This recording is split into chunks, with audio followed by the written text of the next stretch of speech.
Feliz Navidad! How is everybody doing? I'm getting started a little early for Christmas, and I wanted to answer a question for a friend of mine, Nicole. She's having a very terrible sore throat, and she's just coughing and can't sleep. And she asked my advice, and what I said was, gargle with a little salt water. Some tea with honey is always good.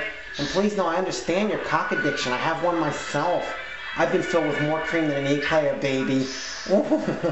But anyway, another tip to tell you, honey, is don't floss or brush teeth before sucking cock. You don't want to open up any of those gums and get a, poison dick.